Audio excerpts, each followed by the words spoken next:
Olá, boa tarde. O Manchetes Noticidade está no ar e a gente começa contando que mais uma vez caixas eletrônicos são alvos de bandidos. Dessa vez, as explosões foram em terminais que ficam em um supermercado no bairro Vanelville, em Sorocaba. Com esses dois, agora já são 26 caixas atingidos desde o início do ano na região.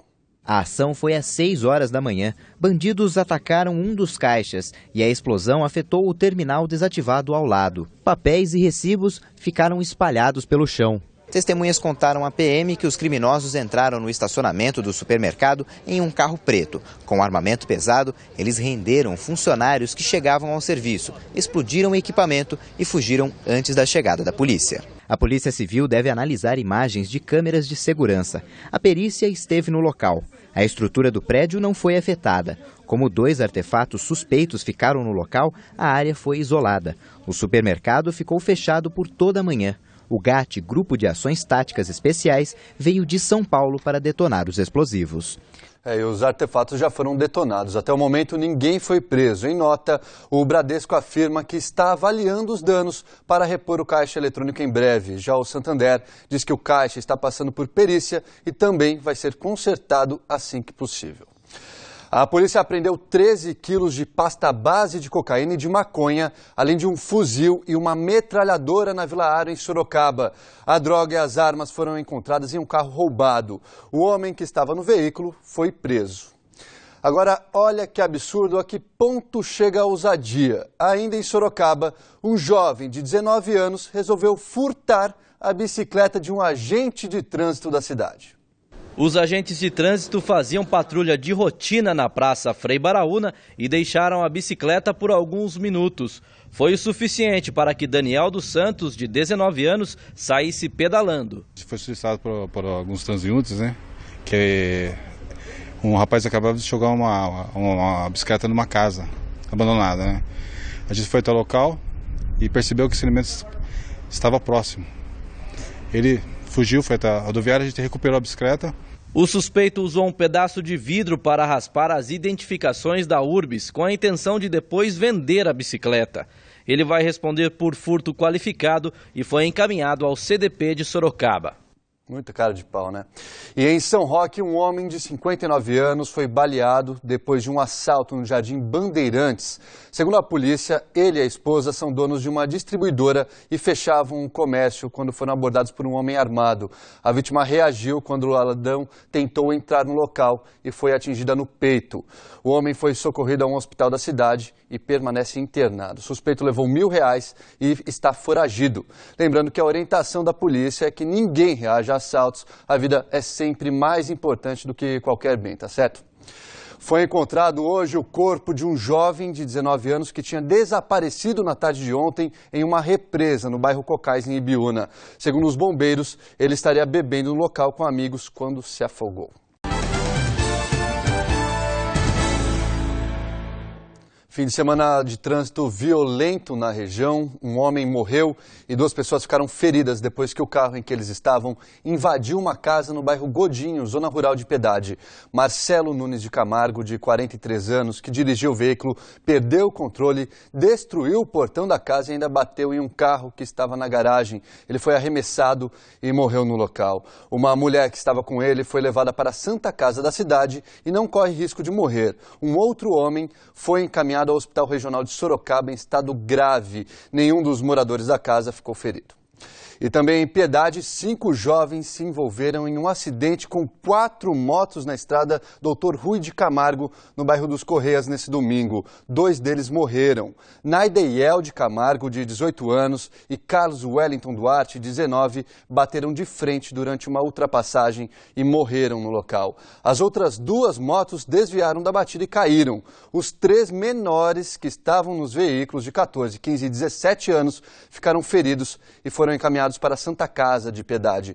Segundo a Polícia Militar, todas as motos estavam com documentação irregular e nenhum dos jovens tinha habilitação.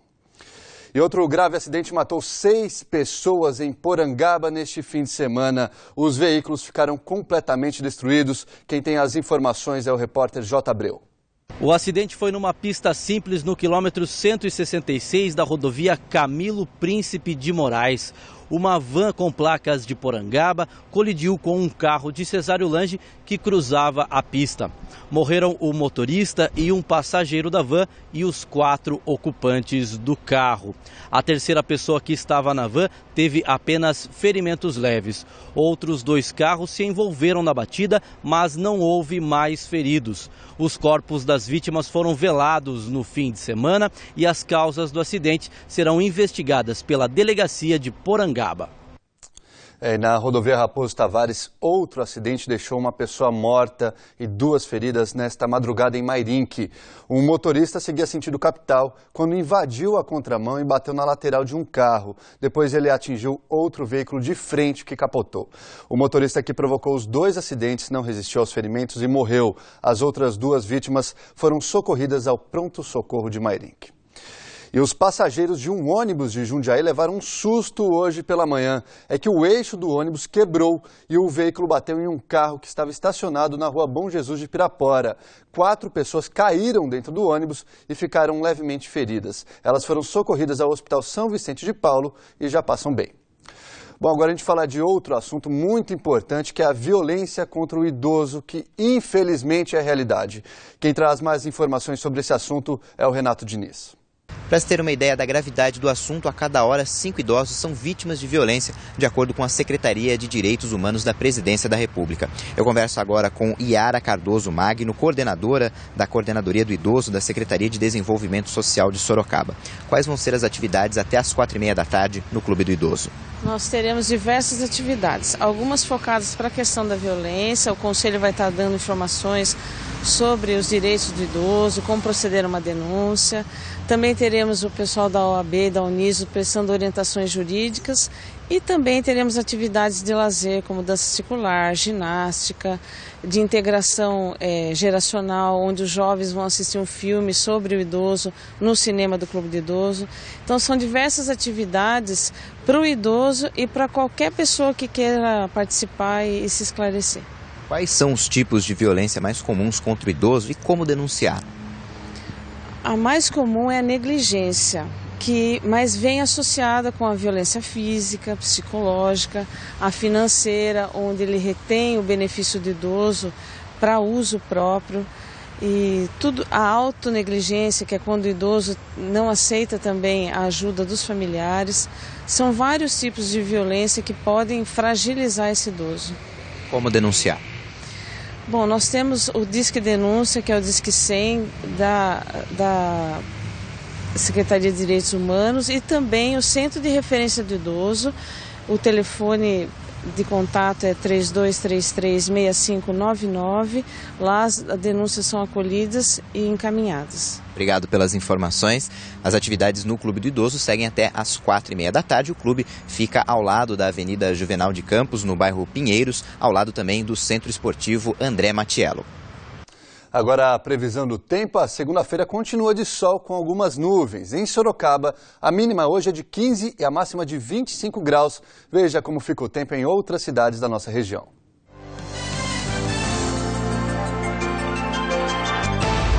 Em Araçoiaba da Serra, as temperaturas variam entre 14 e 24 graus. Ibiúna registra a mínima de 12 e máxima de 23. Em Jundiaí, a mínima deve ser de 16 e a máxima de 25. Em Itapetininga, a máxima não deve passar dos 24 graus. Neste fim de semana, quem passou pelo Parque Carlos Alberto de Souza, no Campolim, em Sorocaba, pôde conhecer um estilo de música diferente. Foi de uma banda que veio direto da Argélia. Ela acompanha a seleção do país que está na cidade. Em dias de folga, o Parque Campolim, em Sorocaba, sempre recebe famílias em busca de lazer, gente querendo descanso, contato com a natureza e costuma ter música também. Mas dessa vez foi diferente. O instrumento é do Brasil, mas a sonoridade, essa energia vem de longe. Por causa da Copa do Mundo, a banda El Day veio da Argélia para fazer o sorocabano ter uma manhã de domingo inesquecível. O convite para o show partiu do comitê organizador local. Eles fizeram um concurso na Argélia, ganharam em primeiro lugar e chegaram ontem de Paris. Vão fazer essa apresentação agora e depois seguem para os locais onde a seleção vai jogar. Quem viu o El Day tocar, dançou, aplaudiu teve gente que nem piscou. O swingado dos africanos fez sucesso. Gostar do som deles era fácil. Difícil mesmo, reproduzir os nomes dos músicos. Nash Morat, pianista. Abbas Ahmed, vocalista. Najib Gamoura, bass player. Samir Merabet tem um nome menos complicado. Ele é vocalista e também fala espanhol. Facilitou na hora de conversar. Los argelinos les gusta muchísimo los brasileños y ahora estamos aquí para repartir música con ellos, repartir cultura e alegria aqui em Sorocaba. O cantor e compositor Carlos Madia já passou 3 anos tocando música brasileira no Japão. E dessa vez foi ele o anfitrião dos músicos argelinos. Está sendo ótimo, estou adorando, recebendo muito bem os nossos visitantes, que eles tenham sorte na Copa do Mundo, no futebol. Se o desempenho da Argélia no campo for igual ao dessa turma no palco, as outras seleções da Copa podem começar a se preocupar, hein?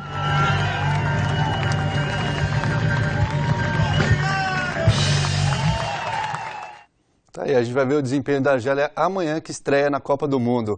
O jogo vai ser no Mineirão, em Belo Horizonte, contra a seleção da Bélgica. Jogo duro. Em Itapetininga, voluntários se mobilizaram para ajudar a natureza. Centenas de mudas de árvores foram plantadas às margens do rio que dá o nome à cidade. Veja a reportagem. Voluntários do projeto Rio Vivo se encontraram em um terreno no bairro Chapadinha, a 4 quilômetros do centro de Itapetininga. As crianças conheceram as árvores nativas colocadas na edição anterior do plantio e aprenderam como plantar uma muda na terra. Primeiro, colocam um composto orgânico. Depois, é hora de esfarelar a terra. Em pouco tempo, os participantes se espalharam, cada um com uma muda, em um mutirão em prol do meio ambiente. Vieram escoteiros, voluntários e crianças de vários projetos da cidade. Mas de todos, a mais ansiosa para participar era a Beatriz, de 5 anos. Nossa, eu não queria nem dormir essa noite. Acordava perguntando se já estava na hora e não estava desesperada. Ela falou que ela vai pôr o nome da árvore de Beatriz. Por que você estava tão ansiosa? Porque eu nunca plantei. E agora que você já plantou? Agora eu já sei. Já sabe plantar? Já vai ensinar o pessoal aqui como que planta? Já. O plantio de mudas de 80 espécies é feito aqui mesmo, do ladinho do rio Itapetininga. A intenção é reforçar a mata ciliar, responsável por protegê-lo. As escolas vão vir participar, nós vamos mostrar como é feito o plantio de árvores, como está sendo feita a recuperação da mata ciliar, como é o microclima aqui, como é o rio, uma infinidade de informações ricas que vai dar oportunidade então para as pessoas se habituarem melhor, se interagir melhor na defesa do meio ambiente. É isso que nós queremos. A área pertence a uma empresa do ramo de mineração. Para um dos proprietários, essa é uma chance de retribuir a natureza. Pode ser uma gota d'água que a gente está fazendo aqui, mas se cada um contribuir com um pouquinho, essa margem do rio e principalmente deixar de degradar hoje, né? Porque degradada ela já está. Então vamos tentar recuperar o que for possível. Em 2 anos, o projeto plantou aqui 800 mudas em 400 metros de extensão à beira do rio. O objetivo é criar aqui um centro de pesquisas ambientais. Através da criação desse centro de pesquisa ambiental, fortalecer a sociedade tapetiningana, porque nós não temos nenhum centro de pesquisa praticamente igual esse que nós queremos fazer, num sentido de que a gente possa despertar, desde as crianças ao idoso, a vontade de defender o meio ambiente.